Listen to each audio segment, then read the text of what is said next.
Þú ert að hlusta á 2 kalla.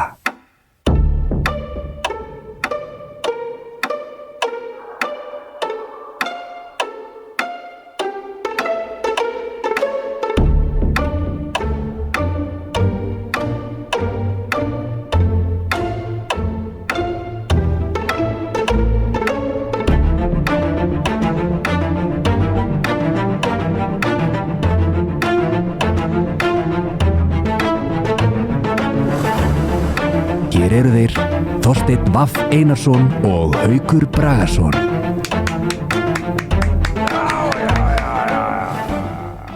Sæl semul. Þorsteinn Vaff Einarsson, komdu sæll. Sæll Haukur Bragason. Herðu, Heyri. ég var að gera svolítið alveg hræðilegt í morgun. Akkur stu því? Bara, þetta er eitthvað sem ég missi svefn ef ég er að fara að gera. Ok. Og það er að fara í blóðprufu. Varstu í blóðprufu á hann? Já, Erstu þú ekkert búin að borða það? jú, ég borðaði eftir það, sko. Okay. Ég er svo stressaður, sko. Nei. Jú. Þetta er bara, Fyrir blóðprufu? já, ég bara get þetta ekki, sko. Hvað voru tekið mörg glös? Það veit ég ekki, ég loka augunum og són út og er bara komin eitthvað á okkur ströndina, sko. Ok. Og alltaf því ég mæti í blóðprufu, þá segi ég alltaf, herru, ég er bara algjör væskill varandi blóðpur, ég þarf að fá að liggja og það væri bara geggjað ef ég geti verið tilbúin með vasklas eða þrúgusykur eða veist, og það er, veist, ég hef aldrei lent í því að karlmaður gerir þetta en þess að segja það er alltaf rosa næs og þetta er greinilega svolítið algengt, sko. Já. Og þetta byrja svolítið þannig að ég er greinilega bara alveg klúles að ég sé með ykkur svona blóðprufufóbíu ég var svona smá nálafóbíu mér finnst svona nálar ekkert præðileg hugmynd bara að þú bara stinguð þeim ekstar inn í og sprautar ykkur inn í, skilur heldur en að fara inn í æðina og draga út blóð, það finnst mér viðbjóðsleg tilhugsun. Allavega þá er ég Þú hugsar þetta svolítið langt, finnst mér. Já, ég er svona, ég veit ekki, 13 ára eða eitthvað svoleiðis. Í dag? Já. Já, til að hann gefa það. En þú? Já. Ég er svona 13 ára og mamma var þá nýlega byrjuð að vinna, það var sérst hægt sem sjúkraliði og komin yfir á rannsóknina, sérst blóðrannsókn. Okay. Og þannig að hún var að vinna við þetta að taka blóð úr fólki og flokka og fara með eitthvað í, ég veit ekki, alls konar og ég er eitthvað að kíkja til hennar í heimsókn vinnuna og eftir skóla og hún er eitthvað, herðu, við veitum ekki hvað blóðflokki veist, ef við ekki að ganga skuggum það og líka bara eitthvað sem ég að æfa sig eða eitthvað, ég veit ekki og það enda þannig að þú veist ég er bara jú, og svo er ég orðin eitthvað svona bara eitthvað kaldur og sveittur og bara eitthvað og enda þannig að þeir stendu upp og bara hrýni í gólfið bara leiði yfir mig Shit. ég var bara, hef farið í eitthvað kerfi, sko. Já, ok. Og eftir það hef ég verið svona pínu traumatæsar með blóðprufur og ég hef þetta alltaf verið svona eitthvað, þú veist, þegar það kemur sem veist algjör óþarfi en það er alltaf að vera í einhverjum svona þáttum þá kemur svona, já, herðu, þessi er að vera sprautu eða þessi er eitthvað blóðpröfu eitthvað, þá kemur svona geðveikt, svona mikið close-up eitthvað svona inn í húða, bara til hvers er þetta, come on, ég veit alveg hvað er að fara að gerast, það er ekki að sína mér það í close-up, þá líti ég alltaf undan, sko, get ekki hort á þetta. Já. Þannig að ég verið blóðpröfu í morgun, þannig að nú bara, veist, ég er bara búin að sigra daginn, sko. Já, hvernig ertu bara hress núna þá eða? Já. Bara góður, fegin að þetta sé búið. Og þetta er og ég var að tala við konuna þetta þess sem að tók blóðum mér aðan. En þú ferð upp í Árbæði, eða ekki? Heilsugæslun Árbæði? Nei, upp á Höfða. Já, þú ert í enga Já, ég er náttúrulega þekki mannin sem á þetta, sko. Ég er náttúrulega bara maður þekki mann og þú veist. Þetta er svona einmitt. Við nýfrálsökjumenninni, sko. Já. Við erum í þessu. Flott. Já. Ég ætla hann bara að rósa konu sem er upp í heilsugæslunni Árbæði, hún er sem tekur blóð, sko. Já, ég ætla að hrósa báðum sem hafa gert þetta mér, því þær eru geggjaðar, sko. Já, ok. Náttúrulega besta fólki fyrir einkageran, sko. Þú þekkir þetta? Greinilega ekki Allavega, ég var að tala við hann þetta Já, og ég var að fá staðfestingu á að þetta var rétt hjá mér er bara sko hvernig þetta er gert í dag með hvernig þetta var gert fyrir hvernig var ég 13 ára shit 25 pluss árum já nei, wow Fannst þér ekki fyndið því að ég sagði 50 eitthvað Herðu. já. ég þarf að uppfæra þetta er bara að vera 30 ár shit Já, þú ert náttúrulega að verða 50 sko. ég er að vera 50 já, ég er að vera 43 ára á þessu ári þetta er bara að vera búið til hvers er ég að fara í þessar blóðpröfur þetta er búið þarf ekki að vera að tekka á þessu meira Já ég er bara næst þegar granítvöllin er með góðan afslátt þá ætla ég bara að köpa með legstin Nú, sjálfur þetta er bara búið Af hverju varstu svona í blóðpröfu? það hefur eitthvað að tekka á einhverju gildum hjá mér Já, einhverju hvað vesen? já, það er eitthvað skrítið í gangi sko eitthvað sem að er meira hjá sko miðaldra konum eða eldri konum Já, þú ert greinlega skjaldkirtilsvesen Þú ert greinlega orðin svona feminískur það verður að tekka á því sko já, ég er orðin 60 kona Já, verðist vera vá í yfirþyngd hann sagði það er svona demografi það er svona, þú veist, já, við erum aðlega að tekka á þessu hjá eldri konum í yfirþyngd en þetta virðist vera vandamál hjá þér Vá, hvað það er áhugavert En ég herðu, þú ert að sparka niður ljósinu nei, Er það bara svona skakt? já, Ó, já, ég fór í blóðpröfu bara daginn líka já, þessi saga er ekki þig sko Nei, má ég ekki tala líka? Ég er ekki búinn, þú er bara alltaf að köpa Oh my god, þú ert svo lengi að þessu ég man ekkert hvað að segja, byrjað þú bara Þú ert meðaldra kona nei, það sem ég var að byrja að segja Já, er að ég var að tala við þessa konu hvort það sé rétt hjá mér við byrjum þetta saman núna við kundum að var fyrir 30 ára með 20 ára með 8 ára þá í minningunni, þá er þetta alltaf einhvern veginn svona tekur þetta svo ógeðslega langan tíma og ég fann alltaf svo mikið fyrir þegar það var að vera að skipta um glas já, þá svona fann ég nálin að hreyfast inn í æðina mér og með þetta mjög óþægileg tilfinning já. og hún var að segja já, það er rétt hjá þér, þetta er bara orðið sagt, miklu fljótlegra af því að í gamla daga, eða fyrir ekkert svo langur tíma þá þurftu að bíða eftir að blóðið drippað út að sjálfu sér Já, núna er komin eitthvað svona græja sem bara sígur þetta út á nótæm ok, já og svo sá hún ástæðan fyrir þú finnur ekki fyrir að þessi skiptum glas er að þegar þú sagði mér þetta á værir viðkomið fyrir þessu þá náði ég þetta hér og sýndi mér eitthvað sem heitir butterfly sem er svona hálfgerð framlenging og það því þá ertu með svona framlengingu yfir í nálina og ertu að skiptum glasi í rauninni á endanum á framlengingunni en ekki alveg uppið þannig að þú veist þannig að það er rétt hjá mér þetta var ekki eitthvað þvæla Þannig að það er hægt þetta er bara miklu fljótlegra og miklu þvælara Þannig að það er hægt að fá einhverju sér meðferð í þessu að því ég það man er hægt að fá að því að ég daginn mitt fekk svona og þá þú veist það var bara að tjekka öllu ég bað bara þú veist allt er bara að rannsaka þannig að það voru tekin 4-5 glös nú, þú veist svo fór ég ekkert aftur daginn að það voru að tjekka einhverju gildi og þá var breytt glas sko já, og svo ég fann alltaf þegar hún var að skipta um glas sko já svona aðeins byggðan að næstum að nota butterfly nota butterfly ég er að reyna að muna það sjensina ég muni það nei, engin engin en já ég ætla að segja sko að því að ég fór daginn og var verið að tekka á minnisleysinu þínu þá blóðbröðunum með það nei hún hafði ekki ágjörð því sko já, ok hvað ætla ég að nú segja nei já og nú er ok, fuck, þetta er komið í hringina þú ert frá að gleyma þessu nei, ég er ekkert múin að gleyma þessu en ég er að hugsa hvort ég var búin að segja þetta af því að ég fór þá var að mæla ég var í svefnrannsókn og mæla blóðþrýstingin og allt þetta var ég búin að segja það?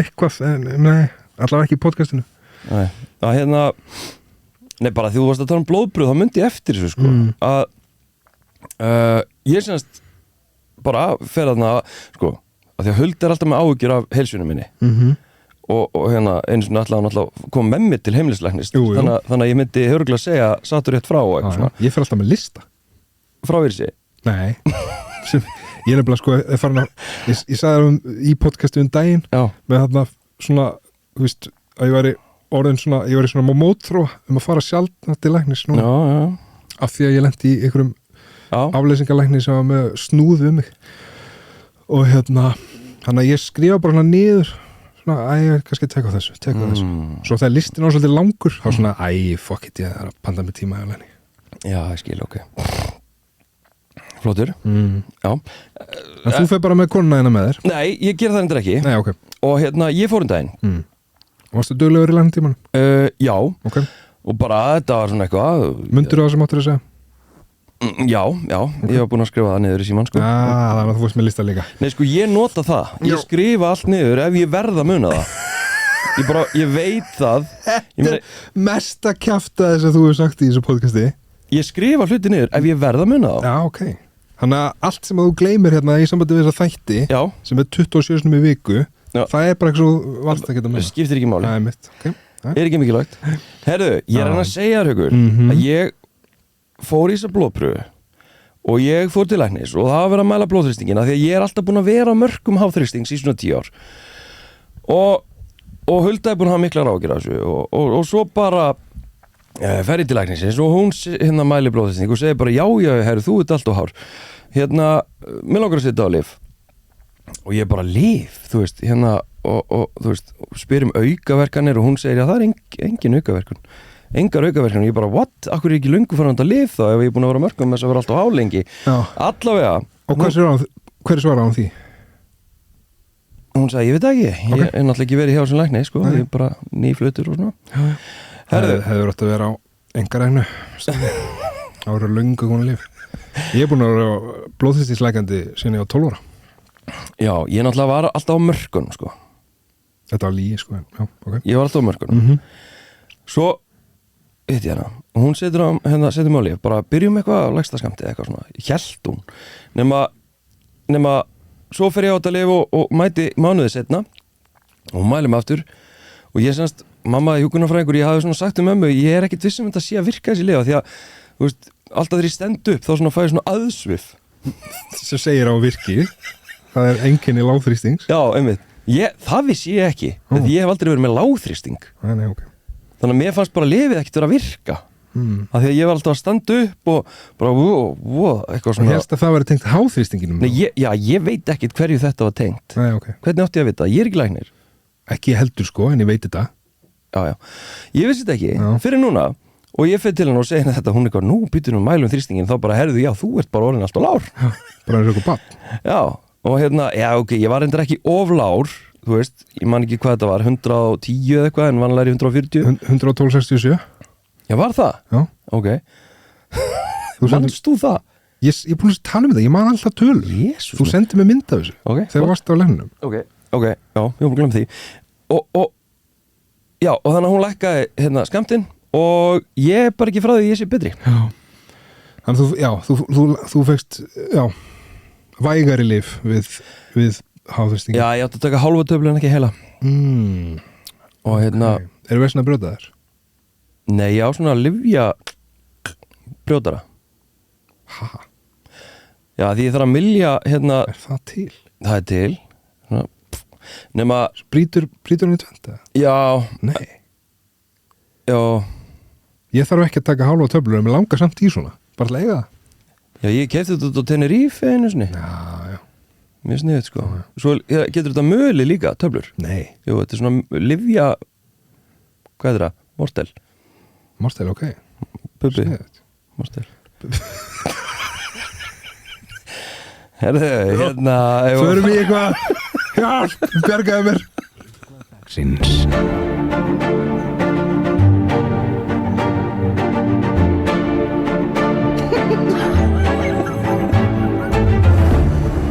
Bubbi Mortel Já, þessi var kom ég að róa Já, herðu, nú rífast þetta fyrir mér Hvað? Þetta var í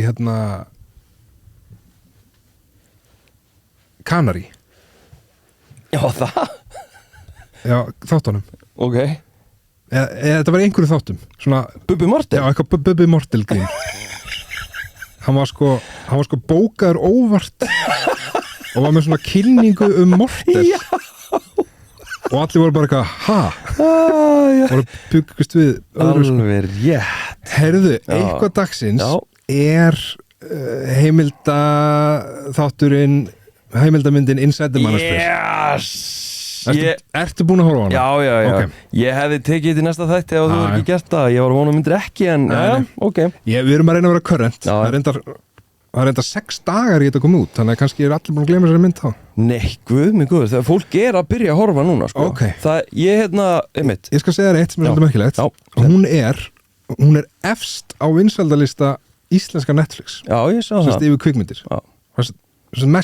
Mesta áhorfið. Það er svolítið magnað. Já, kemur ekki óvart. Já, sko, við ætlum að hafa þetta þannig, þú veist, ég ætla að segja mjög margt sem finnst þessa mynd og tengt þessari mynd. Sem þér finnst? Já, og svo grípur þú inn í ef þú vilt og þarft en reyndir samt að haga þér.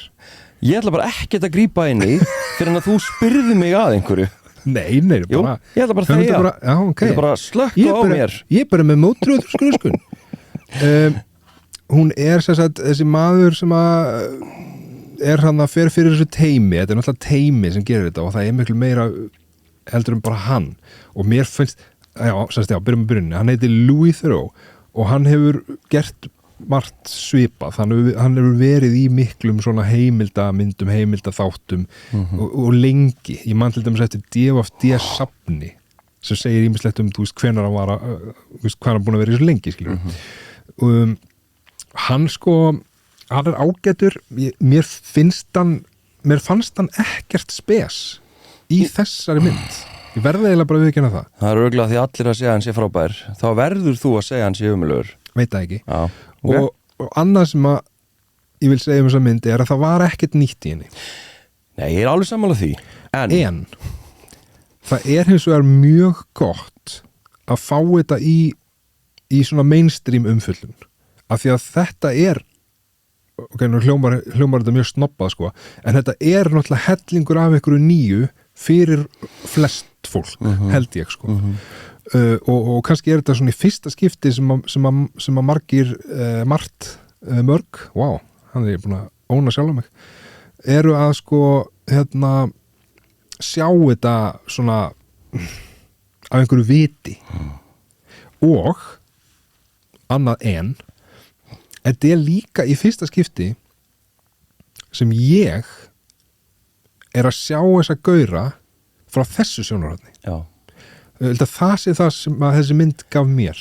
Það er að ég er að fá að sjá þeirra umhverfi, þeirra viðbrögð án þess að þeir stjórni frásögninni. Og það er svolítið merkilegt. Má ég skjóta inn í núna? Já. Þú varst stiltur í hálfa mínútu á fólkstæðar. Það sem að er tengt þessu líka er að því þú segir það er ekkert nýtt aðna og ég er alveg sammálaði en það sem er hins vegar nýtt líka varandi að fá þetta sjónarhorn er að allt sem að við vitum þessa gaura, þú veist, ekkert endilega þessa tilteknu gaura en svona manusfýr gaura að sko það þarf enginn að álykta eða segja okkur það heldur okkur er sýnt það. Já. Og það er styrkurinn í þessu að þeir sjálfir sína hvað þeir eru haldnir miklum bara alls konar fordómum kvenfyrirlitningu og svo framvegis þannig að þeir bara sína okkur það og það þarf enginn að segja þetta er kvenfyrirlitning, við sjáum það bara. Já, einmitt. Og það er nýtt sko að sjá það svona augljóst. Og líka það sem að Louis gerir vel er að hann leifir þeim bara aðeins að sitja í því sem þeir voru sjálfur að segja. Akkurat. Hann bara horfir undarlega á þá og svo kemur hann með, þú veist, einhverja augljósar spurningu eða augljós viðbröð. En svona, oft tala þeir sjálfa sig bara svolítið í kaf og koma bara sjálfur upp hvað þeir eru asnalegir, sko. Nú ætlum ég að koma með ritstjórnarlegt komment hérna. Já. Af því að fólk sem er að hlusta á okkur hefur kannski ekki horft á þetta og veit ekkert hvað við erum að tala um. Já. Af því við fórum bara beint í að tala um eitthvað sem við báðum vitum hvað er. Já. Þú kannski segir fólki aðeins hvað þetta er. Ég var reyna búin að því. Þetta er bara heimildamynd á Netflix efst á vinsældalista og hún fjallar sem sagt sko, hún heitir Inside the Manosphere frekar augljóst en já, ég myndi segja hann er að kanna einn afkima Manospheresins, þannig að þetta er ekki mjög lýsandi nafn, hann er að kanna svona þessa eða manfluencer típuna hann er ekki að fara inn í incel samfélagið eða önnur samfélag sem að tilheyra Manospherinu en hann fókusir á þetta, hann fókusir á hérna, hann tala við ég veit ekki, hvað, 5, 6 cirka, aðalega 3 gæja sem eru vinsælir influencerar í sem sagt þessum kalla heimi og það sem að mér fannst já, nú ætla ég að fara að tella upp svona nokkur aðrir sem að standa svolítið eftir Númer 1, þeir eru allir 12 ára þeir eru allir á sama stað og 10-12 ára strákar sem að láta sér dreyma framtíðina hraðskreiðir bílar vöðvar ógeðslega mikið peningum svo þú getur haldið áfram að kaupa allt dót sem þið langar í kona sem að hugsa þig innan sviga mammaðinn nema núna ertu, þú veist, heitir hún eiginkonaðinn Já, þú stjórnar ekki hún Já, þú stjórnar öllu, hún stjórnar engu og ef þið langar þú veist, þú mátt samt líka vera með gellur þú veist, og sko, já, svona sundfattagellur í kringu þig og þú veist, og þú ert bara eitthvað að lifta með vinuðinum og bara eitthvað að hafa gaman Já, vinir sem að sko dyrka þig Já, þú fyrir ekkert í vinnuna, þú situr ekkert við skrippborð 9-5, skilur þú ert bara þinn eigin herra, skilur og bara flottur að því meirum það setna, en sko og það er þetta sko, að byrjum á þessu bara þetta sem við kalla sko one way monogamy, það þýðir að rauninni konan eiginkona þeirra það er ekkert eiginkona, það voru ekkert allir giftir en hérna hún sem sagt hvorki horfir á nýja hugsar aðra kallmenn en þú mátt gera það þeir vilja sem sagt geta bara sofið hjá þeim sem vilja þegar þeir vilja með eða án konar sinnar og sko það sem var ekki kannski farið alveg í myndinni þetta er það sem þeir kalla eða svona kallað í þessum heimi kallað human garbage sem eru þessar hérna konur sem að selja sig svona ódýrt skilur það er svo auðvelt að sofa hjá þeim og svo þær eru svo verðlausar og ómerkilegar Já, sem að þeir sofa í þeirra augum sko já. Þannig að ég veit þú veist, það er svo mikið af svona contradictions í þessu allir saman þannig að ég veit ekki hvort þið tími til að fara að genna allt hér en sko það sem mér fannst áhugavert er þegar að gríman fellur hjá þessum hérna Myron Gaines sem stattur hann í við erum að spoila þessu ef fólk er ekki búið að horfa á þetta en ég býst við að fólk sem hefur áhuga að horfa á þetta Já, fyrir bara að horfa Við eyðileggjum ekkert þáttinn þó við séum að tala hann en bara endilega horfa á þetta og hérna ávitið meira hvað erum að tala ef við erum ekki búin að hann er stattur í stúdíónu sínu og konan hans kemur eða kærast hans kemur hún heitir Angie þau eru reyndar hætt saman núna en hérna sem betur fyrir hana en sko hann fer að spyrja hana út í það sem hann er búin að vera að segja honum sko. Sem Louis Theroux, hann fer að spyrja það sem Myron Gaines er búin að tala bara, hann var að segja mér frá hérna þessu one way monogamy og eitthvað svona blá og hún er svolítið bara eitthvað já ok og svo fer hann að tala við hann fyrir framan hana en hvað með þetta sem þú varst að tala og þú veist, getur ekki séð fram á þetta verður kannski ákveðið vandamál í framtíðinni og hún er svolítið bara eitthvað svona já, þú veist, við sjáum bara til þegar að þessu kemur hún er svolítið þarna sko og hann svona hann verður svo lítill hann svona alveg fellur gríman sko og maður sér í þessu tilfelli og mörgum öðrum tilfellum í myndinni að þetta er leikrit þeir eru ekki svona í alvörunni þeir eru auðvitað hálfvitar en þeir eru ekki svona rosalega miklir hálfvitar í alvörunni þeir eru að leika það þetta allt saman performance, meirum þá eftir ja. Sko auðvitað allt svona eitthvað, þú veist, sofa hjá öðrum hérna konum og þú veist, það svo sem alveg í lagi ef að hérna það eitthvað sem að báðir aðilar eru til í og fá eitthvað út úr og þú veist, það kemur hann að annað dæmi hjá honum hann Justin Waller minnum hann heiti, það sem að hann Louis að tala við þau bæði hjónin og hún segir, þú veist bara eitthvað, já stundum erum við bara saman með einhverjum hérna öðrum konum og eitthvað ég meina, ok, þú veist ef þið viljið það, bara flott og hérna þannig að það ég datt hérna út úr skjálinu mínu það semst allir gangur á þessu verið störa en það one way monogamy svo svakaleg pæling sko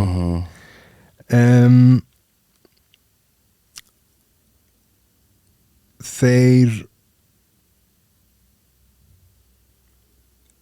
eins og við talum á hann þeir eru svolítið já, 13-15 kannski frekar en 12 ára já, þeir komur á kynþróskan og já, svona og það einmitt svona þó svo að þeir kannski viljið það ekki þá það stæðst í markhópurinn þeirra sko það 13-15 ára strákar og hann kemur aðeins inn og hann þjarmar ekki nóg mikið aðnum með það hann Louis, af því að hann náttúrulega í rosalega skrýtnum aðstæðum þegar þessi gæi mættu með mömmu sína sem svo fyndið að hann mættu með mömmu sína og greinilega búin að undirbúa hana svolítið til þess að taka þátt í að óna Louis með sér eins ótrúlega alfa-meilíst og það að láta mömmu sína skamma eitthvað sem hérna leðilögu mann en þannig erum við að markhópurinn í rauninni fólk sem ekki með fullþroskaðan framheila og ég ekkert að tala illa til hérna unglinga, þetta bara líffræðilega staðreind það hérna að koma hérna ár þar sem að heilinn fer í gegnum svo ótrúlegar breytingar að þú verður verri í hlutum sem þú verður betri í þú verður verri en þú varst til dæmis bara að setja sig í spor annara hæfileiki sem að sko 12 ára betri í heldur en 15 ára og svo verður aftur betri í 19 ára svona sirka, eitthvað svona kurva og það svo margt sem að gerast í heilanum sem bara alveg absúrt sko, sem bara skiljanlegt að því við erum með mjög frekar svona, flókin heila og þetta eru strákar sem að sko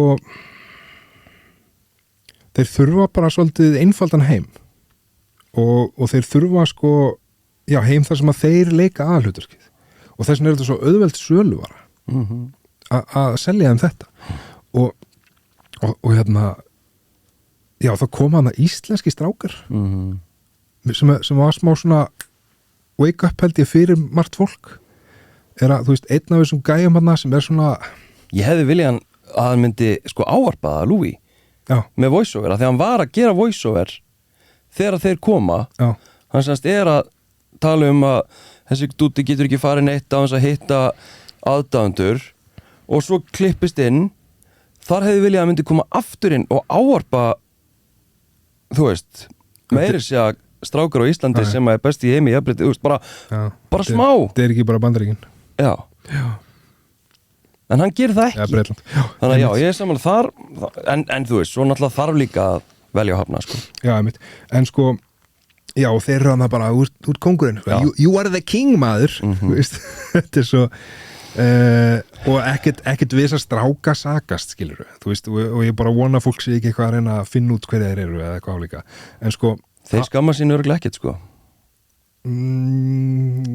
ég veit ekki kannski eftir einhverju ár en sko ég held að við höfum frekar að líta á þetta sem bara rosalega gott sýnidæmi að þetta allstaðar og þannig eru, þú veist, þessi gæi sem þeir fara að tala við, þetta ekki einn af þessum stóru þetta bara einhver lítill lúser meðan við, þú veist, hann í rauninni hann heitir Ed eitthvað hann var í rauninni svona aðstofamaður eitthvað svona hérna þessa HS TikToki gæja og varð svolítið svona vinsæll bara út frá því að hann var oft með honum í vídeóum eitthvað að lifta og eitthvað okay. og verður svo svona, þú veist, jú, hann er stór á þessum skala en þú veist, þetta er ekki einn af þessum mest þekktu gæm.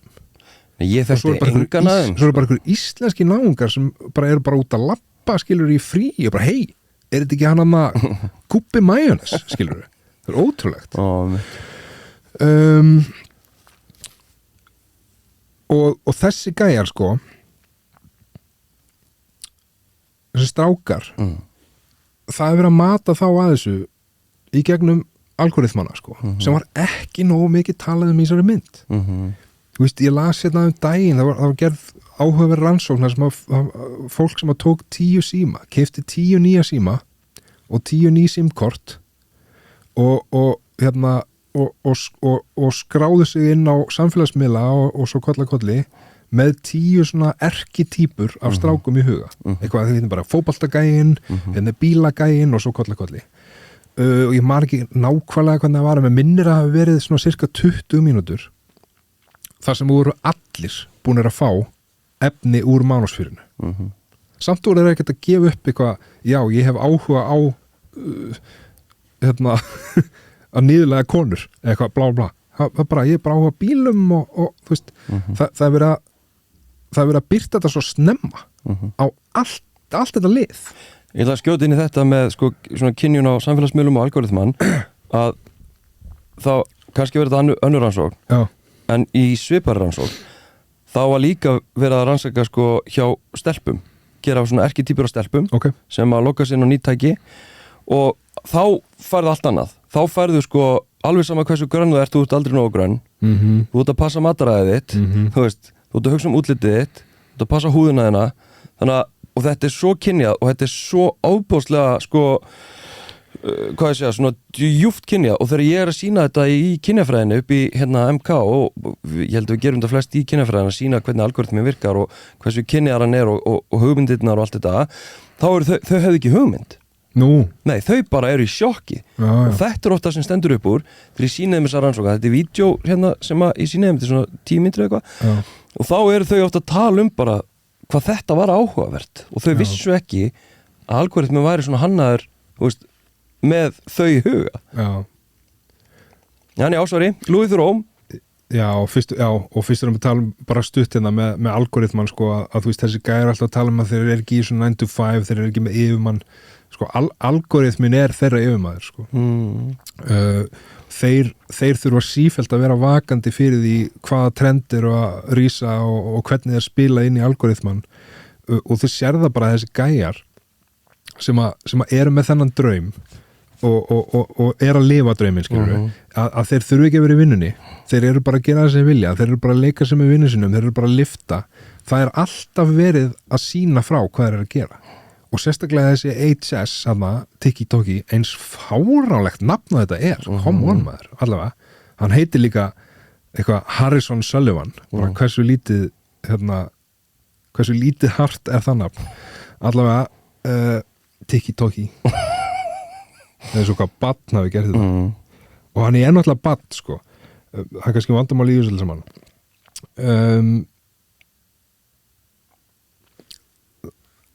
líf hans, bara tilvera hans og þessar gæja er content hann var alltaf vakandi maður sá það, hann var alltaf að leita bara hvað get ég gert núna, hver get ég látið á beina myndavélunum er eitthvað sem ég get nýtt mér hérna er eitthvað gælla sem ég get eitthvað, þú veist reynt við eða er eitthvað svona eitthvað creepy gæi sem ég get hérna þú veist hæðst að hann og svo náttúrulega lendir hann bara í hérna einhverju sem að virðist að hans mati hafa farið það svo langt en hann instigator samt þú veist, það kemur bara upp hérna líkamsárás skilurðu sem að hans svona followers og hérna minions eru í og hann fer í líka skilurðu, hann á söka máli og auðvitað Já, og hann gerur út af þetta líka kallaði þetta eitthvað sting eða eitthvað að finna meintan pervert sko og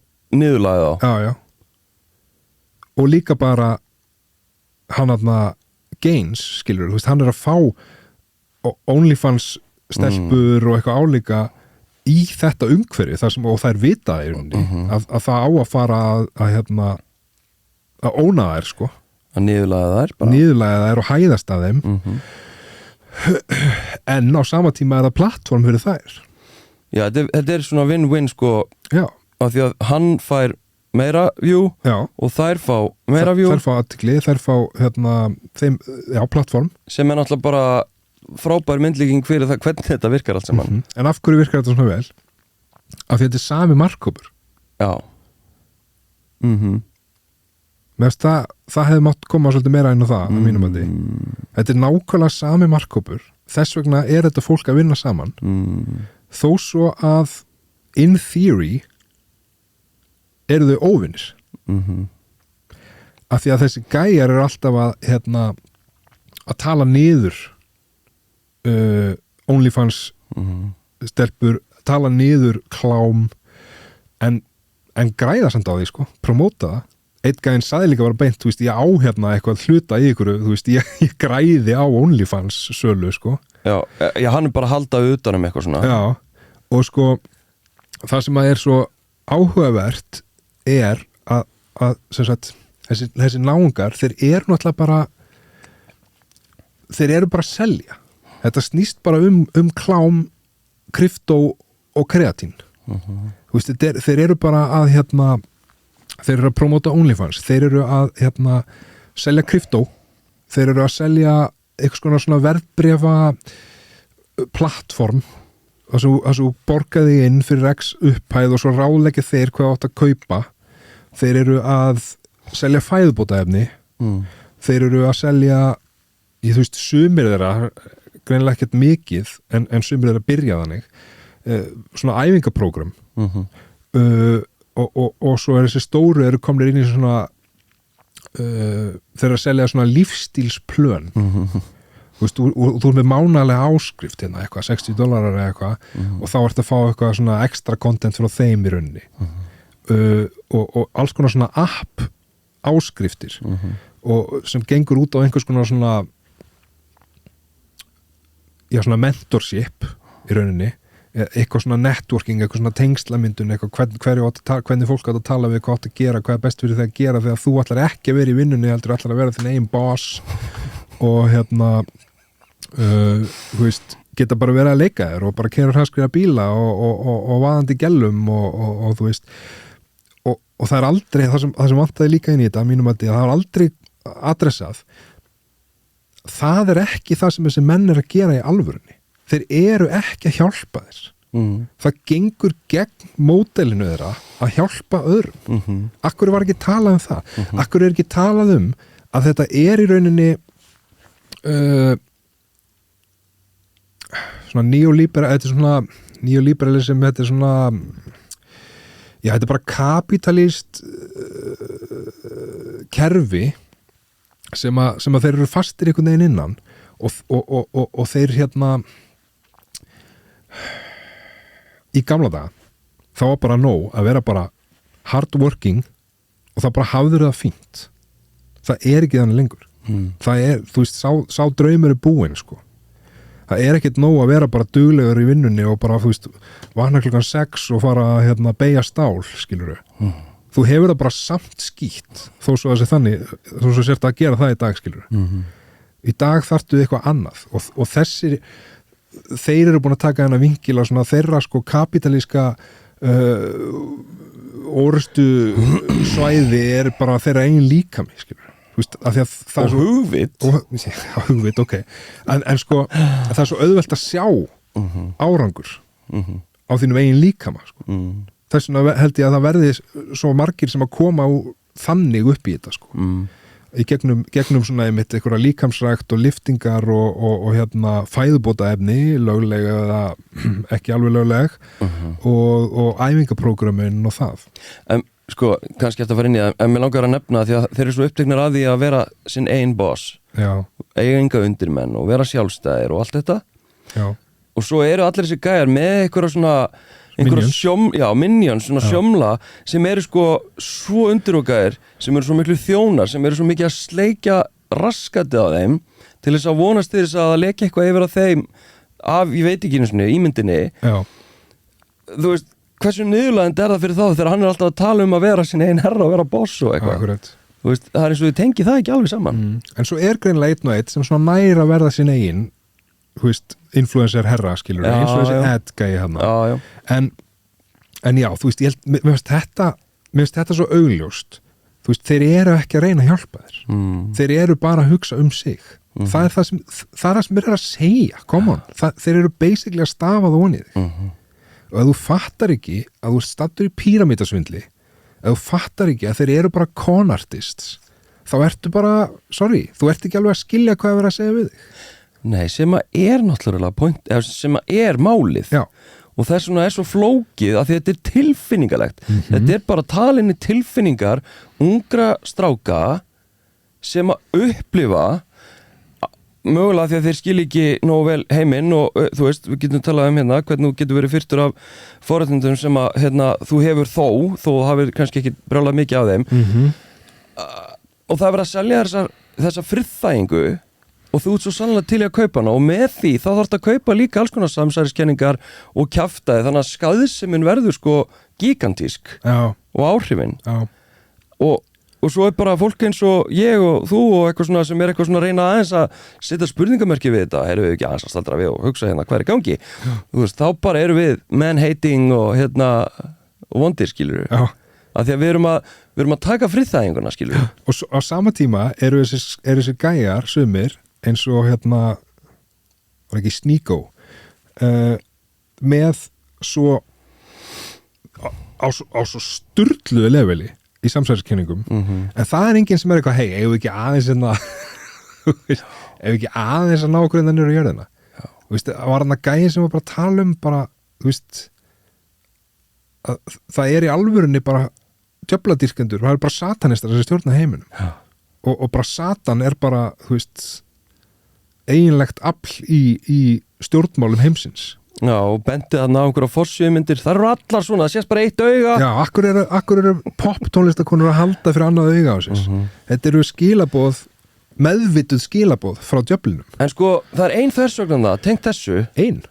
Já, ok, ein sem maður núna og Louis Theroux staldra sérstaklega við það og það er sko, hvernig þeir kenna gyðingum allt vont The Jews, skilurðu Já, það er rosa mikið annarkvort gyðingar eða múslimar Já, en hann sagði gyðingar Þeir eru þar, Já, þessi gæjar eiga allir það sammeilegt að einhvern veginn telja gyðinga vera rótals ills sem að mér finnst ótrúlega áhvert að því að þeir eru allir líka að reyna að sleikja upp Trump og Trump náttúrulega er með Ísrael Þú veist þannig að ég bara fatt ekki alveg hvernig þetta gengur saman Nei. Þetta gyðingahattur en samt einhvern veginn að dyrka Ísrael Já og hata Palestínu Já, ég skil ekki alveg Það er svo margt sem gengur ekki Já, eins og bara, þú veist allir þessi stríðsáróður skilur, þú veist þeir sem eru mest á móti innflytjenda vandanum hvað heitir þetta? Þetta er svona flóttamannavandanum ætla að segja Þeir sem eru mest á móti flóttamannavandanum eru gæðanir sem að promóta stríð hvað mest Af hverju allt þetta fólk að flýja? Hvað það að flýja? Það að flýja stríðin ykkar og þau vilja ekki taka fyrir þeim að því að það er svo mikið á útlendingum og innflytjendum en á flóttamönnum Þau væri ekki að maður verði ekki alltaf að bomba húsin þeirra Hversu heimskir eru þið maður? Mjög Allavega, þetta, þeir eru ekki að hjálpa þér Þú veist, það gengur gegn þessari hugmyndafræði Þú veist þú flýgur ekkert herraðan aðrir ef þú lyftir öllum hinnum með þér sko. Það er strengurinn í þessari hugmyndafræði að vera betri en hinnir Já, hierarkían sko Þú veist, ef allir eiga Lamborghini þá var Lamborghini þinn ekkert flottur Þannig akkur ætti þú að vera að hjálpa öðrum að eignast Lamborghini og bara, þú veist af hverju var ekki kafa meira í þetta það pirraði mig algoritmin er yfirmaður þeirra eins og við að tala um áðan og ekki bara það heldur plattform kapitalistendir það er að segja að þeir eru að vinna á okkur svona plattformum þeir eru með streaming og hinn og þessum þjónustum sem ég veit ekki hvað heita og svo er þetta náttúrulega YouTube og svo er þetta náttúrulega X svo kolli sko þeir eru í vinnu fyrir fólkið sem að græðir á því að það sé eitthvað svona content í gangi sem að milljónir horfa á sá sem að á contentið er ekki sá sem að græða mest á því það er sá sem að á plattformið þannig að þeir eru bara, þú veist, þeir eru ekki efst í píramídanum þessi gæjar þeir sem eru efstir í píramídanum eru Elon Musk og félagar þeir sem að eiga þetta shit og eru að græða mest og þeir eru að hjálpa þeim að græða mest, græða svo sko gigantíst stjartfræðilegt miklu meira en þeir.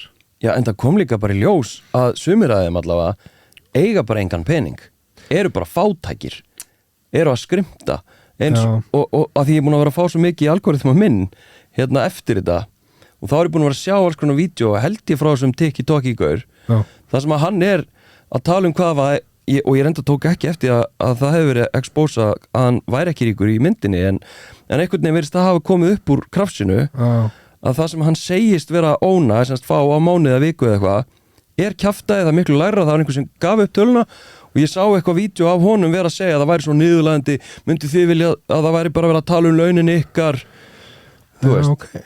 Þannig að ég þekki það ekki sko. Nei, en það kom semst allavega í algoritma minn að vídeo frá þeim vera að væla yfir því að hérna eitthvað, já auðvitað, þú veist, maður það náttúrulega búa sér til ímynd, eitthvað svona bara, svo hætti vist einhver kærasta með einhverjum aðna og þá er NG hætti með Gaines já, en það er eitthvað svona sem er náttúrulega líka ákveðum bully taktík sko gegn þeim en það er endurlega líka af einhverjum grínustum að tala Emily, ég veit ekki alveg hvað það er okay. Þá er það einhver kærasta einhver sem að hætti með honum og þá fekk ég algoritma með en vídeo af einhverjum að þeim vera grátandi og eitthvað svona Emily eitthvað og þá er það endalaust djók núna í algoritmanum sko.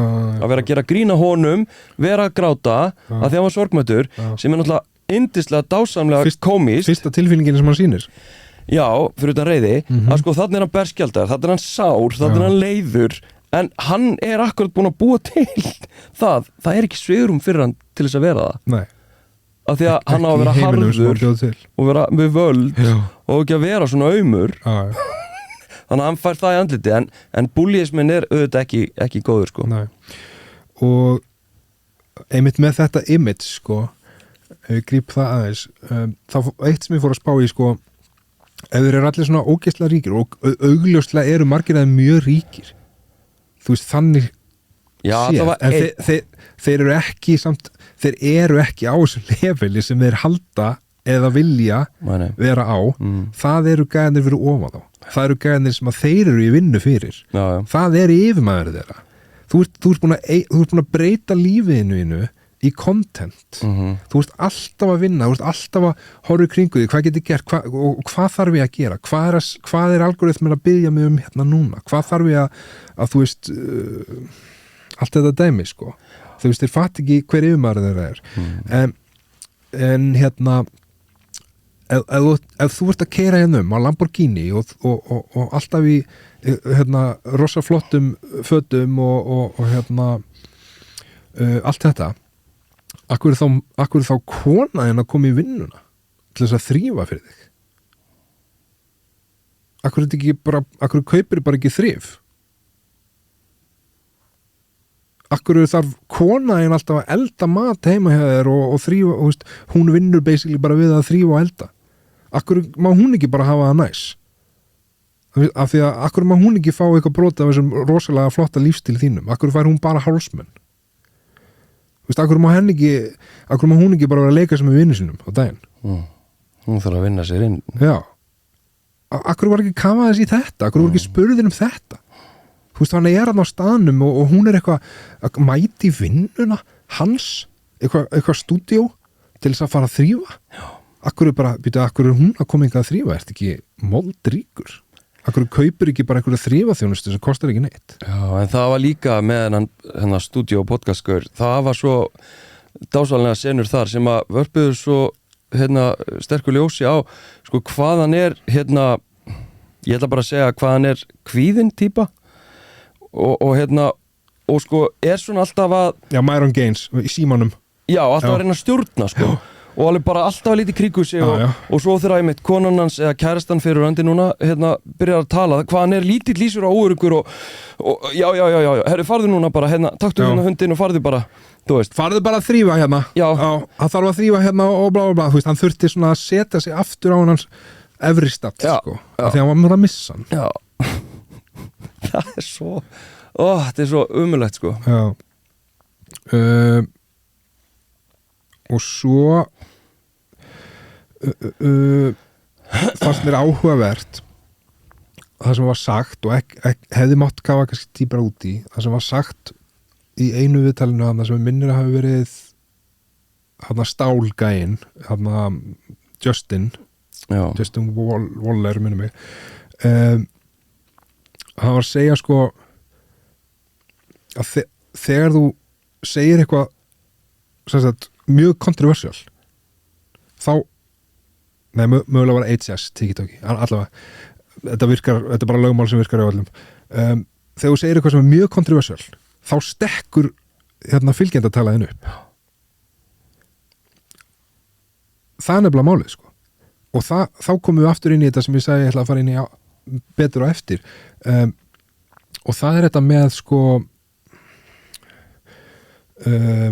leikritið sko þeir eru mjög viljandi að reyna að gera kontroversial hluti af því að það er það sem að lætur á græða þannig að gefið þeim athygli já, að fá OnlyFans stjörnur í settið og kalla þær heimskar mellur og óna þær og vera með eitthvað vandræðalegt úr fortíðinni til þess að sína og sína öllum hvað eru hallarislegar og miklir hræstnarar og allt þetta það gefur views, það gefur áhörunda fylgjendur sér rætt og svo kolli og þá ertu farin að tikka meira í algoritmanum og þá ertu farin að hjálpa Elon Musk vinninum meira og þá ert þú orðin sko hástu orðin lúserinn sem er einu þreipi ofar sko.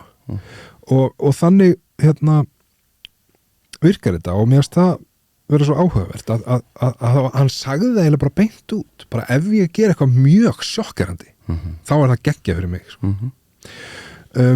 Hefði kannski mátt taka kannski bara einmitt saman eitthvað nokkuð komment eða eitthvað og svona bera saman við tölur og svoleiðis og það hefði mátt fara kannski nánar út í líka að fyrir tala tölur hefði mátt fara aðeins nánar út í þessa tilraun sem hann gerði, þú veist, hann opnar eitthvað plattform, hann eigði 500 pundum og hann fjárfesti nákvæmlega eins og honum er sagt að gera og hann tapar hefði verið hægt að konfronta ég gerði bara nákvæmlega það sem hún sagði mér akkur er ég bara að tapa allir penningunum mínum og þú farð prósentu alveg saman hvort ég tapi eða vinni en sko ég ætla samt að gefa Louis Theroux og teiminu það að þeir voru þú veist, þetta með peningana og það var ýmislegt sem að þeir sko leyfa okkur bara að taka eftir og túlka þú veist, þeir eru ekki að taka eitthvað þröngt sjónarhorn og kafa onni það þeir bara sína okkur þetta allt saman og svo erum við núna búin að vera í næstu klukktíma að tala þetta skilur við? Ok, góða punktur og kannski er ég líka bara svolítið að gagnrýna út frá því að ég hefði viljað að þetta væri meira ég hefði kannski viljað þarna 5 þáttaserju en ekki eina mynd því að þú veist það mikið þetta og ert það mikið inn í þessu skilur við, að þú hefði viljað eitthvað svona það að meina almennt fólk, ég held að fólk almennt og mögulega ég höldi að horfa með þetta saman og sko, hún veit þetta alveg en henni fannst bara triggerandi að horfa á þetta mér fannst það ekki triggerandi af því að ég veit alveg hvað þetta er ég bara hef séð það þú veist, en já, þannig að ég held að fullt af fólki bara sé bara að fá þarna einhver upplýsingar sem það hefur ekki haft sko. já, og það kannski er bara fyrsta sem ég segi þú veist, það var ekkert nýtt en nema það að sjá kannski þeirra heim sem er ekki sendur út af þeim sjálfum en já, það er ekkert nýtt en það er rosalega gott að þetta sé í svona mainstream umfyllun kannski seinasta sem ég langaði að koma inn á þarna árin ég ætla síðan að teygja þetta út í pínulítið annað í örfáa mínútur Ok, áður nú tegði því annað þá ætlum ég að fá skjótin einu Mér fannst áhugavert að þeir virðast eiga það allir sameiginlegt sem að tala við hana að þeir koma úr annarkvort ofbeldi eða föðurleysi og ég ætla ekki að fara að segja að, þú veist, að allir verða að hafa ykkur á föðurýmynd, skilur við, en ég ætla að segja að það er áhugavert að menn sem að gera út á það að vera kallinn vera provider vera hérna, þú veist, á flottasta bílnum og með stærstu vöðvana og svo kolli þeir voru ekki með faðir sem var til staðar og þeir áttu engin tilfinningaleg örugg einlæg tengsl við fullorðinn kallmann þegar þeir voru allast upp mér finnst það svolítið áhugavert og ég, svona, nú er ég ekki sálfræðingur en ég held að það sé ýmislegt þarna sem var hægt að ræðum sko. en svo náttúrulega hitt sem eru kannski miklu augljósara og meira blatant er að margir þeirra áttu ofbeldisfullan föður ef hann þá var til staðar, skilur Einmitt. Já, hann staldrar svolítið við þetta er svona kannski eina svona túlkun sem að Louis Theroux hérna kemur með er þegar hann tengir við áföll í æsku og svona uppbylsaðstæðu sko en ég menna svo höfum við aðra sérfræðinga sem að bara hreinlega tala að þessi kallmennska þessi svona íhaldsama yfirleitisfulla ríkjandi ráðandi kallmennska sem byggir á þessari hýraskíu sem að þeir eru að promóta að hún í sjálfu sér er traumatiserandi þú veist að hún í rauninni veldur eða getur orsaka tráma þannig að það sem að þeir eru síðan að gera segjum að þeir hafi þá séu traumatiseraðir sem sagt út af aðstæðum í æsku það sem þeir gera er síðan að re-traumatisera út frá sér unga stráka með því að promóta þessa kallmennsku sem er áhugavert má ég tengja aðeins hérna að því að þú veist þú nefndir sko þetta hérna þessa hérna senu Where you guys from? Iceland, yeah? Hey, you're the king. I love, man. Já, ég er að king hérna þetta eru Íslendingar að því að algoritmi minn er búin að vera að sína mér endalaust sko og þá fekk ég þetta hérna upp Passa þátturinn okkar var ekki tekin út í einhverju sensorship, sant? Nei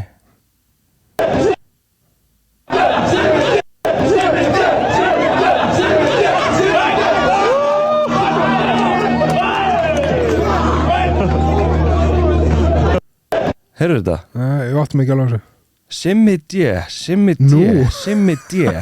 Þetta var á Akureyri að kvöldi til það er hópur á svona 15-20 ungum strákum að hrópa þetta á Sigmund Davíð formann miðflokksins 15-20 ára, sagði það? 15-20 strákar 15-20 strákar, ok, á hvað aldri? Öruglega svona undir 20 Jaha Þú veist Við vorum að sjá fréttir daginn í heimildinni tengsl maka við miðflokkin hérna Project 25 hérna Project 25 sem að er þú veist bara með yfirlýst markmið að grafa undan mannréttindum og lýðræði þú veist við höfum séð viðtöl á RÚV skilur hvernig þessar milljónamæringar út allan heim er að fjármagna í rauninni þessa hugmyndafræði og strategisera, bara búið til aðferðafræði tengjast áhrifafólki í pólitík og allstaðar til þess að fjármagna þessa hugmyndafræði sem okkur var sýnd í mannsfyrirþáttunum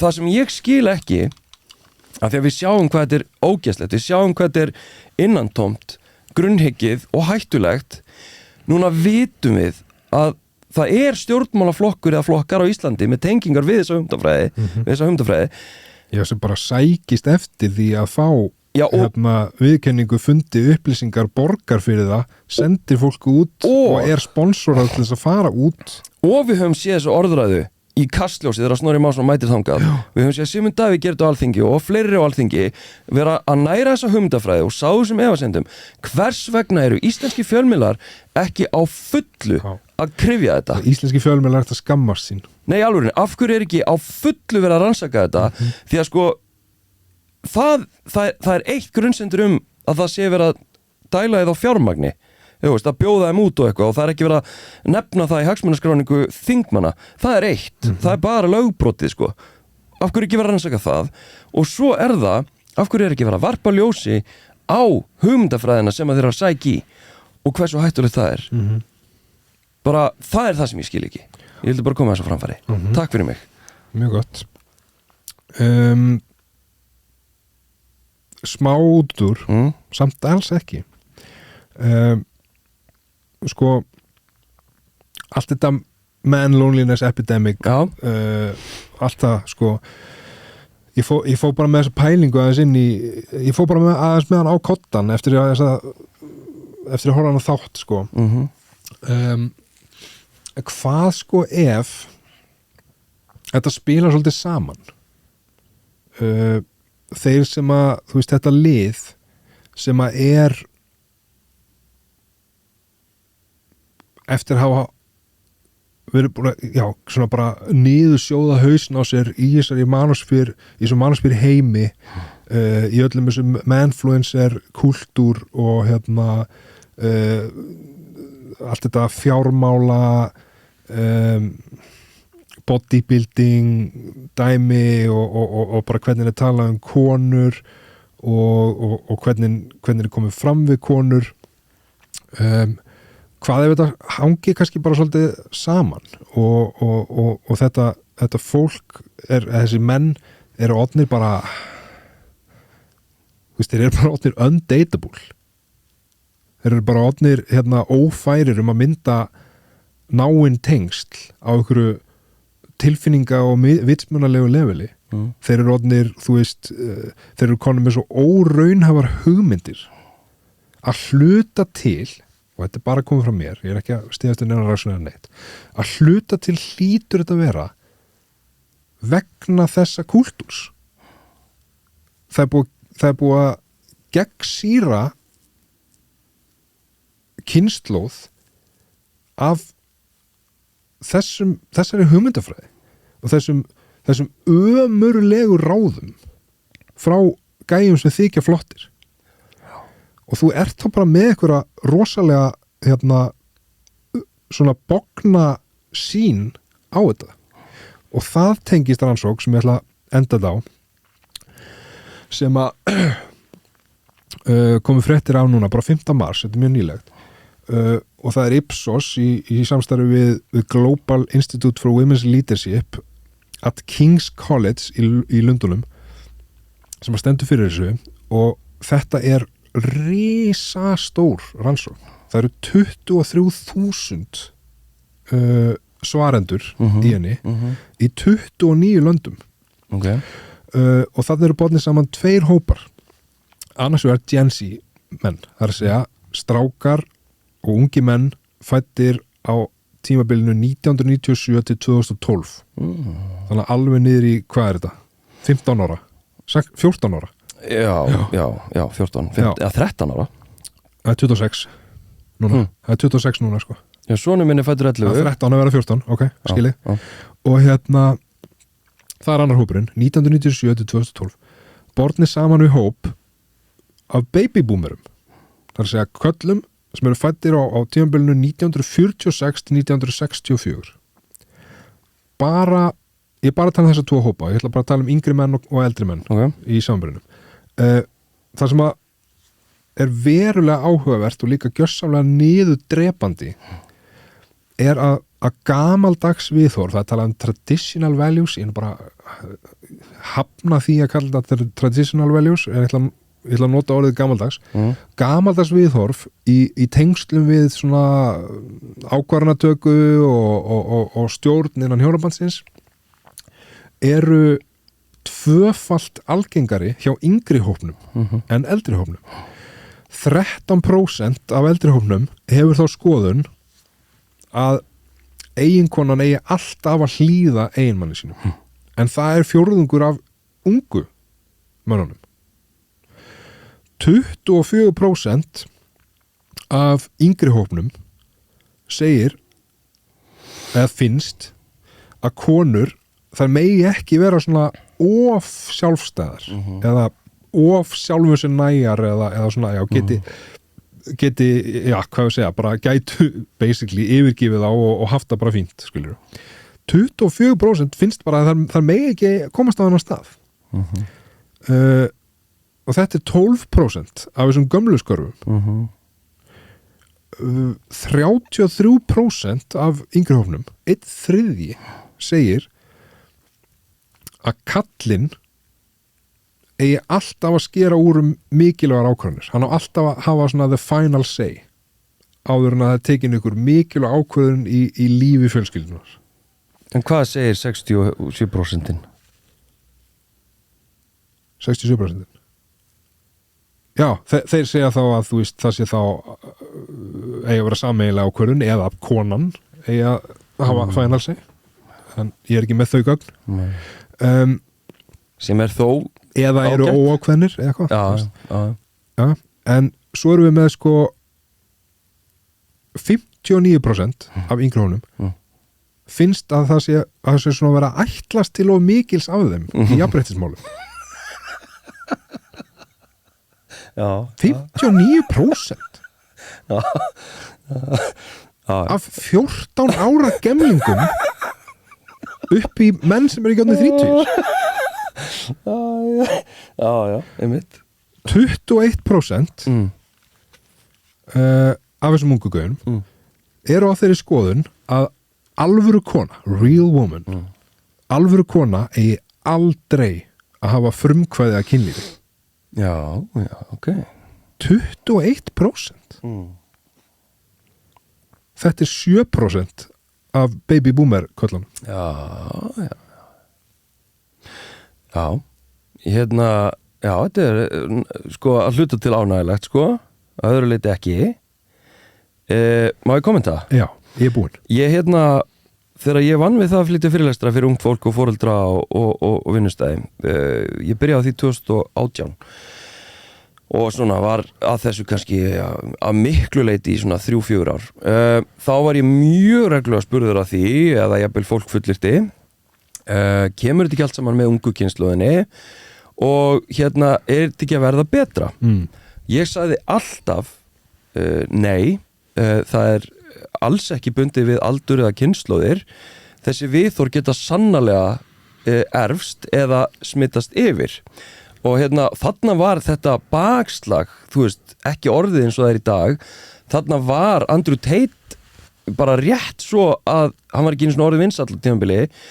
Þannig að sko fólk sem að veit eitthvað rannsóknir í kynjafræðum og svona, já, framþróun í jafnréttismálum, þú veist, var alltaf að benda á, ég er ekki að tala um ég var einn í því, fólk var bara að benda á, þetta er ekki svona bundið við aldur. Okay. Og þess vegna finnst mér ánægilegt árið 2026 að við erum bara að sjá það. Þetta snýst ekki um aldur, þetta snýst ekki um kynslóðir. Fattarðu? Já, þetta meina ánægilegt út frá því að þú veist, þetta sé þá kannski ekki endanlega niðurstaða á þessari kynslóð. Já, það sem ég er að segja er þetta er bara ein afleiðing af þessu bakslægi. Ok. Þú veist, En akkur hefur bakslægi ekki sömu niðurstöðu á babyboomerina? Mögulega vegna þess að þeir hafa þroskan og mögulega einhverja smá gagnrýna hugsun til þess að sjá, heyrðu, já, kannski reynslu heimur þeirra aðeins stærri. Hafa jafnvel reynslu af því að hafa búið með konu? Jafnvel. Þú veist, ég hef ekki skýringar á því. Ég, náttúrulega, þú veist, ég meina, ég ætlaði einmitt aðan að fara að segja, sko, að já, ég myndi alveg búast við svona það sem ég kalla íhaldssömum viðþórum að hálfu eldri kalla bara vegna þessa tíma sem að þeir lifðu, en kannski er þessi tiltekni hópur sem hún nefndir, ég man ekki hvaða ár þú sagðir þeir væri fæddir 46-64 að fæddir þá, eða Já. Það gamlir?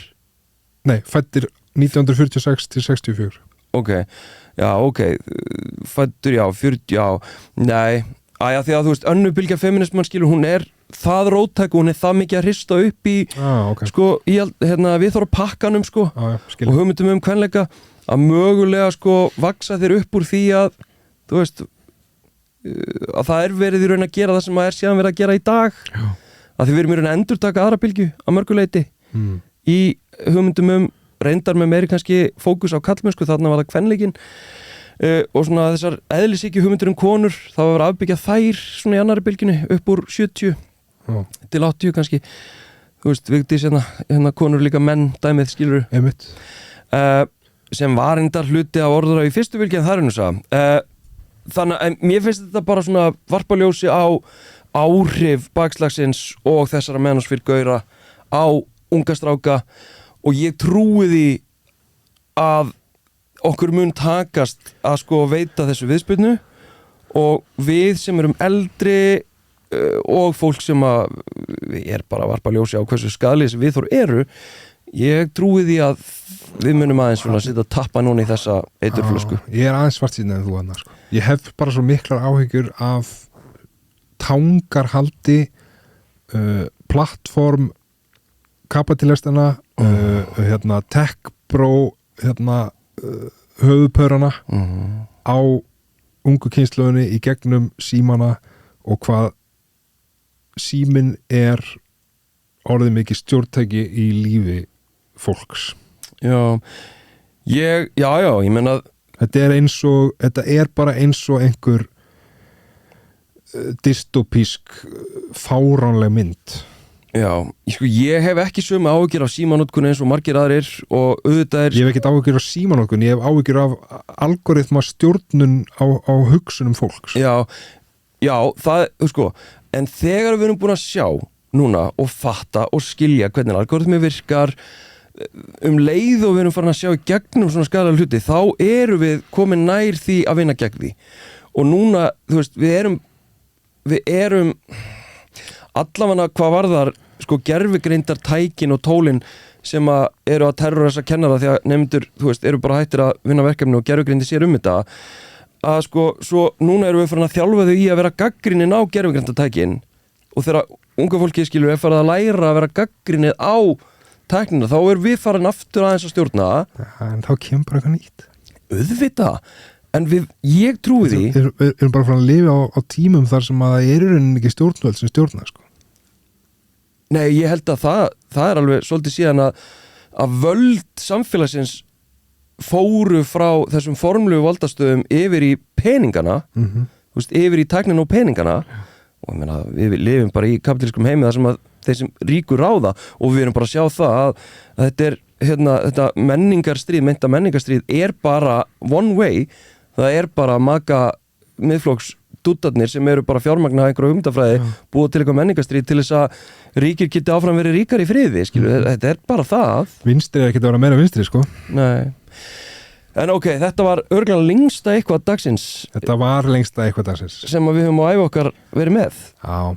En það var þetta ansið mikið on spot, sko, fyrir okkur. Já. On topic. Við þurftum að gera það. Við þurftum. En ef að útvatna okkur aðeins með Trúnó. Já, sem er líka ánægilegt því að ég var með mjög stutt Trúnó. Let's go. Sorry.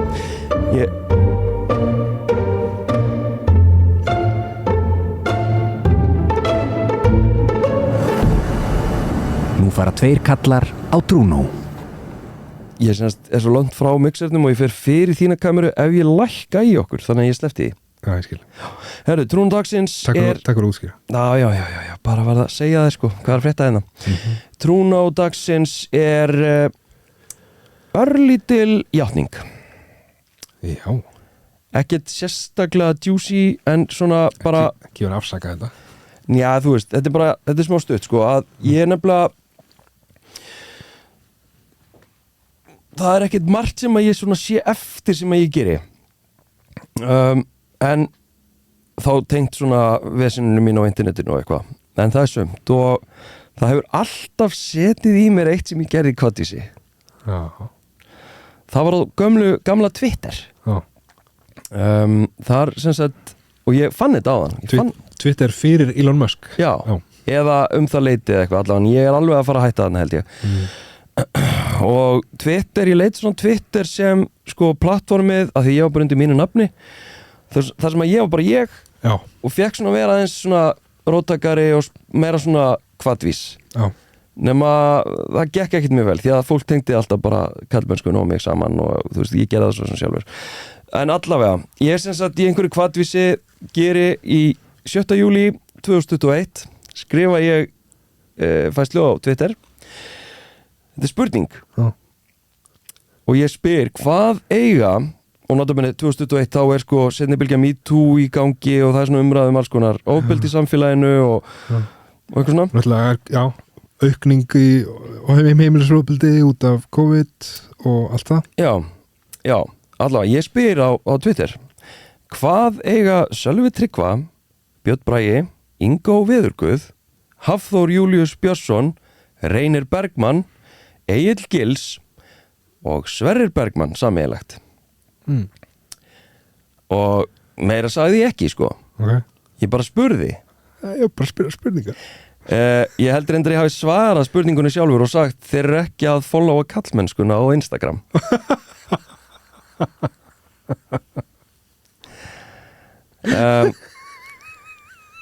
Þetta er það sem ég sagði. Lilli til kallinn mættur, maður. Já. Þeir eru ekkert að followa kallmennskuna, Það sko. getur að followa kallinn. Nei. Ok. Nei, menn ég bara tala um það. Já. Nei, ég meina, fólk hérna dró einhverja punkta saman. Já. Kom ykkur að tilgátur, eða? Já, fólk var með svona hugmyndir að þetta tengdist einhverju öðru heldur en þessu. Já, ok. Já, nema, sko, það voru smá mistök þarna. Ég nefnilega hendi einu nafni þarna inn fyrir mistök. Æja. Hvað, var það Sverrir Bergmann? Já. Ég hugsaði að þetta að telja til. Það var bara eitthvað, Sverrir Bergmann? Já, og það voru nefnilega viðbröðin. Ok. Að kommentin voru bara að byrja, er Sverrir Bergmann einhver ofbeldismæður? Ég var aldrei að tala um ofbeldi, sko. Nei. En þú veist, ok. En var hann að followa þig? Sverrir Bergmann? Já. Nei, Ok. hann var ekkert að followa mig, skilur. Svo reyndi ég eitthvað krafs í bakkan hann að hendi inn alls konar öðru nöfnum. Ok. En, sko, og ég svona, já, nei, fuck. Það sló saman hérna hjá mér. Ég ætlaði að segja annan nafn. Ok. Þú veist, þetta er bara Reynir Bergmann, Sverrir Bergmann, þú veist, ég veit ekki. Þetta var ekki gott, sko. Ok. Nema, já, ég ætla ekki að fara eitthvað djúpt í, sko, eitthvað og tala um hann per se og hvort að hann sé einhver myndur eða ekki, en þú veist, ég ætlaði mér ekki að segja hann. Ok. En einhvern veginn ákveða bara, eyðu sig ekki, breytu sig ekki, hafi þetta hann, en það var ekki hægt að edita, að höfður samræði við fólk og sko, ég sé alltaf eftir því, sko, að hafa ekki bara eitt þessu, af því að já, og ég fæ alltaf þegar ég heyri lög með honum. Já, farið svona, Já, já. sorry Sverrir. Já, þú veist, þannig að mér þykir leitt að hafa kastað þér þarna fyrir rútuna Ok. og tengt þig, en sko það sem gerist, og það gerist mjög oft, að hann ringir í mig. Ok. Sverrir Bergmann ringir í mig. Ja. Allt í einu fæ ég bara eitthvað númer. Halló? Já, sæll, Sverrir Bergmann hérna. Já. Herðu, hvað er þetta með, veist það, eitthvað, og þú veist, og ég bara, já, Fórst í kleinu? já, þú veist, mér brá alveg, hann var bara kortir í setna að ringja, skilur, en eðlilega mögulega, því að hann er bara að býta hvað er í gangi hérna. En á þessum tíma verður við samt að hafa í huga að hann var alltaf í þessari kreðsu. Hann var það sem ég myndi kalla samsekur þessari menningu. Ok. Hann var alltaf eitthvað að syngja hann í FNÍ5 blöð og alltaf eitthvað að hæpa gils og skilur, alls konar svona dútta sem eiga sér ákveðna sögu. Að sko, en ég sé alltaf eftir því að já, bara, nei, þú veist, að því að við getum alveg lesið á milli línuna þarna, þú veist, það er ákveðin saga þarna sem er ósögð, það er ákveðin meining þarna og það smitaðist á hann ásikju. Þetta var ekki gott og mér þykir þetta leitt. En datt er aldrei í hug að followa upp bara með reply strax og bara ekki, nei, heyrðu, ég meinti, ég ætlaði ekki að segja Sverrir Bergmann, ég ætlaði að segja bla. Af því að þá er það í rauninni orðið til þess að fólk getur meira að hugsa bara hvað er hinir sameiginlegt sem Sverrir Bergmann og ekki sameiginlegt og með þeim og bla. Já, góð hugmynd, já, 5 árum og sent. já, ég menna, þú veist, ég er ekkert að gera í þessu núna, skilur, en þetta situr alltaf í mér, ég ætlaði bara svona, ég trú nú að játa það. Já, ok. og aftur, Twitter, þetta var ábyrgðalaust svona að minni hálfu, þú veist, ég hafði ekki áttað mig á því í rauninni, þú veist, að ég hafði meira svona, hvað maður segja, credibility að validation einhvern veginn svona í orðræðinu og umræðinu. Var kallmennskan á Twitter? Já, en bara til að sjálfvirst reposta hashtag kallmennskan Þú varst aldrei stór á Twitter, var það nokkuð? Nei. Þú varst svona Instagram kall Já, ég var bara og þess vegna kannski leyfði ég mig líka vera bara ég sjálfur á Twitter Já. að vesenast Já. þú veist, og svona garga út í tómi svona eins og Ég var krakki bara, þú veist þegar Twitter var skemmtilegt Já. þá var ég bara ég skrifaði þetta bara, fuck it Já. Ég var alltaf þannig sko Já, og Twitter var þannig Já. þú veist, maður leyfði sér alls konar ábyrgðarlausa hluti og sem kallar sérstaklega Já. og sumtaði bara eins og þetta var ekki gott og ég sé eftir því og mér finnst það leiðilegt sko. En má ég segja þér af hverju ég gerir þetta í hvað þú sé það er að segja þetta nafn Sverrir Bergmann sko Já. Misskilningurinn felst í því að það var umræða einhvern svona meint aðtæfi, einhvers meints gæja og svo var svona nafnið svona lúmsláti fylgja og Sverrir Bergmann er sem sagt þarna var hann líka rosa mikið eitthvað svona tölvuleikja dæmi og hérna Game TV já, eitthvað þannig og hérna og það er einhver svona kemur, já, þetta er hérna þetta fjallar hérna og kemur með svona EA, svona tölvuleikja EA Sports já, eitthvað svona, kemur með svona tölvuleikja myndmál og þá fæ ég einhvern veginn hann í hugan nema það var ekkert verið að í að honum Nei. það var verið að tala upphafstafi einhvers manns Já. EA EA Já, EA og hérna á þess að ég ætla að fara eitthvað endilega að tala hann núna Já. af því ég veit ekkert hann þannig verður misskilningurinn ég í kvaðvísi túlka tölvuleikja myndmál sem hann en það var verið að tala stafin ekki tölvuleikja sorry Smá skita örlítið skita en við breytum þess ekki núna ég meina nú eru þeir konum með völdin og þessir Og þeir mega alltaf skita á sig já það er svo áhugaverst þú veist gils og sko en og eitthvað sem við þurfum að ræða einhvern tímann ég það bara ekki Jú. En sko mér finnst það svo áhugaverst sko. Svo við lengjum þáttinn Já. að hérna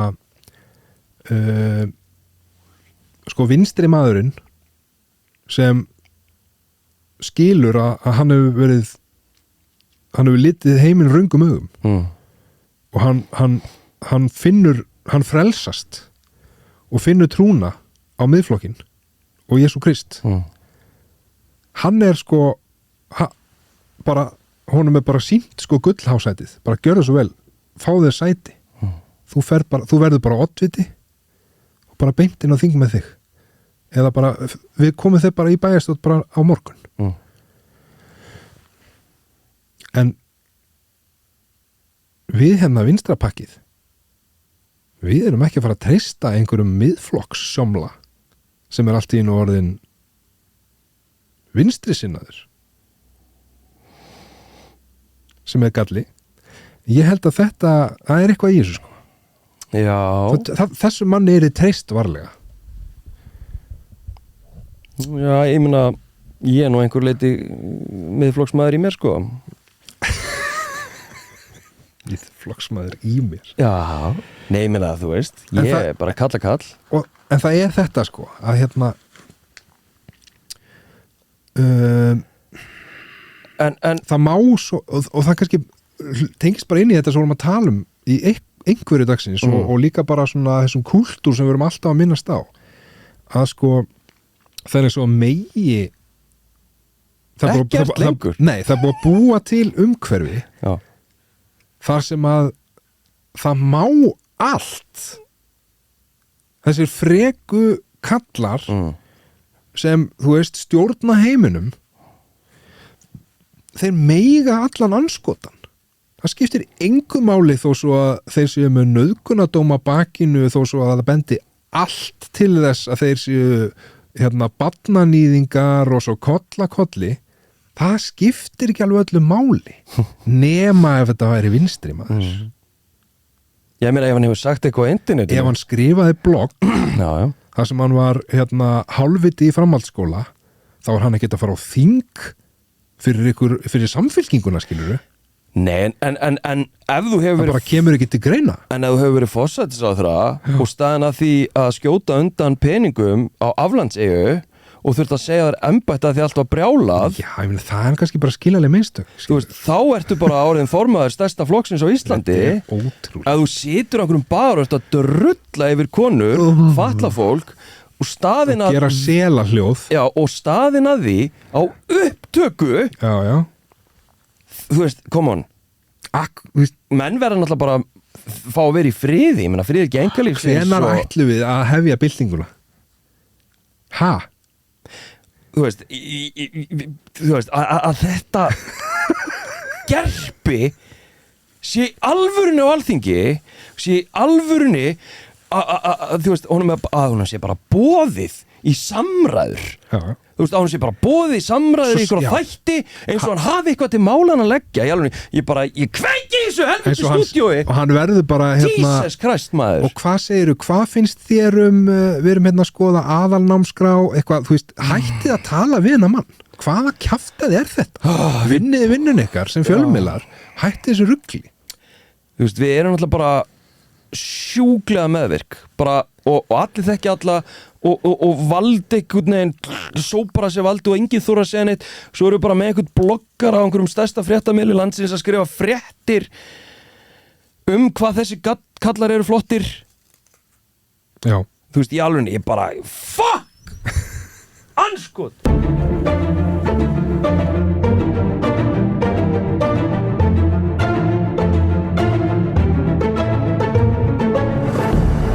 Það er komið að hlustanda dagsins.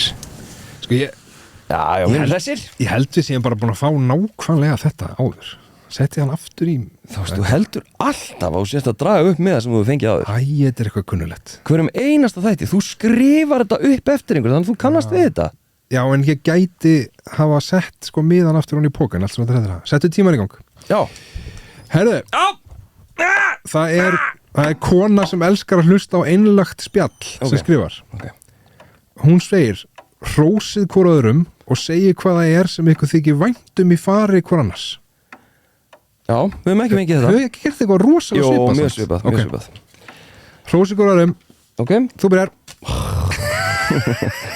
Hérna byrju, hrósa og og segja hvað það er sem ykkur þykir væntum í fari hvor annars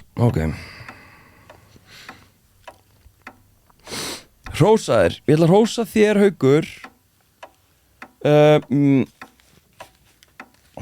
hvað ætla ég að hrósa þér fyrir? Já, ok nei, það er svo yfirbúið skemmt Býtu Á ég byrja? Já, byrja Ég ætla að hrósa þér Þorsteinn fyrir það að akkurat sko út frá þessu að tala þessari hvatvísi og þetta svona þú ert, ég myndi segja að you've come a long way mér finnst það sem þú voru að gera núna eins og þetta bara með, að byrja aftur með karlmennskuna og allt þetta mér finnst þú vera að vinna á öðru leveli mér finnst þú vera virkilega búin að læra af mistökum sem að er hrós að og þú ert búin að tilenga þér það að reyna að sjá svolítið fram í tíman spila, hvernig myndi fólk taka þetta hvaða viðbröð myndi þetta fá þetta er rauninni svolítið svona ritstjórn sem þú ert búin að læra sko. og mér finnst gott hvað þú ert að gera í dag í þessu og mist þetta án þess að ég sé að tala niður eldra efnið þitt þá finnst mér þú vera komin á annar level Takk fyrir það Já, gott að gera ég ætla bara að óna þetta hrósa því að mér líður þannig líka sko. mér líður eins og ég siti betur í þessu sko, einhvern veginn Já, herðu, ég ætla að hrósa þér sko, ég ætla að hrósa þér mér finnst þú Haukur mér finnst gott Haukur að vinna með þér og ég ætla að hrósa þér fyrir það og það sem að gerir þig góðan samstarfsmann eða mér finnst það er að þú ert þú ert hreinn og beinn og það er ekkert eitthvað svona iffi grátt eitthvað óyrt það er bara, þú segir hlutina það sem þér finnst, við tölum saman og við jafnvel bara erum brjálaðislega ósáttir, það hefur gerst nokkrum sinnum bara mjög ósáttir Aðalega þú? Já Nei, þú er líka verið ósáttur En ok, ég hef verið ósáttur við þig og ég segi eitthvað við þig að því að við erum svona smálíkir og þú einhvern veginn tekur það og svo bara leysum við málin og við höldum áfram og byggjum upp eitthvað svona samstarfsvina samband á svona heiðarlegum og ég vil meina einlægan hátt Já, og mér þykir vænt það. Takk fyrir það, en þú, það sem spilar inn í þetta að þú hefur líka svolítið bara stundum sagt ok, fuck it og kom bara til mótsum, skilur sem ég held að aðeins yngri Þorsteinn hefði bara ekkert alveg verið til í, sko. Já, örugglega, sko. Já. En já, mér finnst það gott, sko, og þó að svo ég afhrósi líka, nei, ég ætla ekki að afhrósa, að sko að hins vegar það þannig svo, þú veist, ég verða aðeins að, þú veist, að því við erum á einlægum nótum. Við erum kallar, við erum líka þess að drulla okkur að sko að auðvitað verður stundum þá svona ákveð tensjón okkar á milli vegna þess sem ég var rosaði fyrir. Vegna þess að við erum ekki sammála ákveðna hluti? Já. Okay. Og þú bara segir það beint út. Já. Þannig að ég óvanur rauninni þeim samskiptum og þannig að ég líka þurft svolítið svona að horfa í speil og bara ok, byrju, það eitthvað, ég það líka aðeins eins og þú bent mér á, ég vanur að vera solo og bara let's go. Já. Svo allt í einu eru tveir við eigum þetta jafn mikið. Já. Þá get ég ekkert bara let's go. Mæri.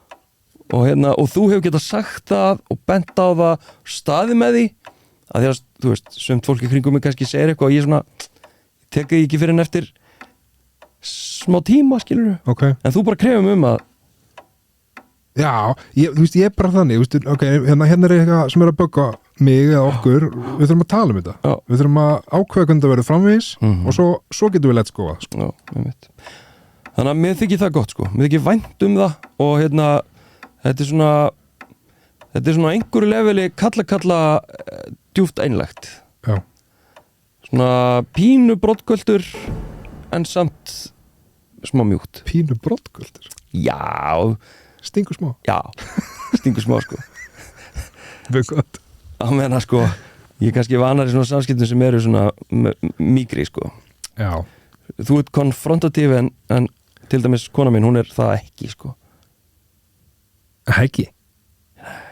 Ég verð að segja reitt, sko, að þið verum búin að adressa hrósi og svona og við erum nógan tíma eftir. Já. Við ætlum að 5 tíma þátt í dag. Já. Nei, það var ég var það var sem sagt í símanum mínum sem að ég var ekki búin að taka eftir að því Hulda tók eftir því að við erum með sameiginlegt dagatal.